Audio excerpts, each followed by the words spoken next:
तुम्हाला सतत तहान लागते का? वारंवार लघवीला जावे लागते का? खूप भूक लागते पण तरीही वजन कमी होत आहे का? ही साधी लक्षणे नसून डायबिटीजची सुरुवात असू शकते.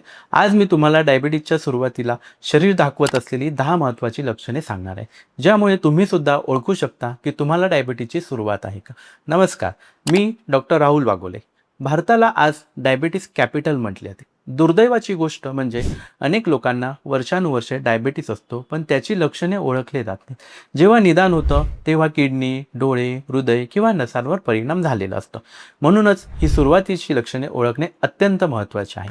आता क्रमाने आपण लक्षणे पाहू. जसं की वारंवार लघवीला जावे लागणे. जेव्हा रक्तातील साखर खूप वाढते तेव्हा शरीर अतिरिक्त साखर लघवीतून बाहेर टाकण्याचा प्रयत्न करते. त्यामुळे दिवसातून आणि रात्रीही अनेक वेळा लघवीला जावे लागू शकते. लक्षण नंबर 2, सतत तहान लागणे. वारंवार लघवी झाल्यामुळे शरीरात पाण्याची कमतरता निर्माण होते आणि सतत पाणी प्यावेसे वाटते. तसेच खूप भूक लागणे. भरपूर जेवल्यानंतरही पुन्हा लगेच भूक लागते, कारण रक्तात साखर असते पण ती पेशींमध्ये जाऊन ऊर्जा तयार करू शकत नाही. ह्याशिवाय वजन कमी होणे. आहार पूर्वी इतकाच असूनही वजन कमी होऊ लागते. शरीराला ऊर्जा मिळत नसल्यामुळे ते चरबी आणि स्नायूंचा वापर सुरू करते. या पुढील आणि महत्त्वाचे लक्षण म्हणजे सतत थकवा. रात्रभर झोप झाली तरी दिवसभर थकल्यासारखं वाटते. हे शरीराला पुरेशी ऊर्जा मिळत नसल्याचे लक्षण असू शकते. ह्याशिवाय धूसर दिसणे, अचानक दृष्टी धूसर होणे किंवा नंबर वारंवार बदलणे.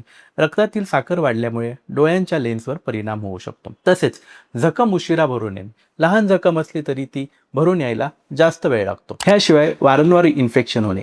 त्वचेचे इन्फेक्शन, फंगल इन्फेक्शन, लघवीचे इन्फेक्शन किंवा महिलांमध्ये वारंवार ईस्ट इन्फेक्शन होणे. पुढील लक्षण हातापायात मुंग्या येणे किंवा जळजळ, विशेषतः पायाच्या तळव्यांमध्ये मुंग्या येणे, जळजळ होणे किंवा बधीरपणा जाणवणे. आणि शेवटचे व 10वे लक्षण म्हणजे मानेभोवती, काखेत किंवा जांघेच्या भागात काळेपणा येणे. त्या काळेपणाला ॲकॅन्थोसिस निग्रिकॅनस असे म्हणतात. अनेक वेळा इन्शुलिन रेझिस्टन्सचे हे सुरुवातीचे लक्षण असू शकते, विशेषतः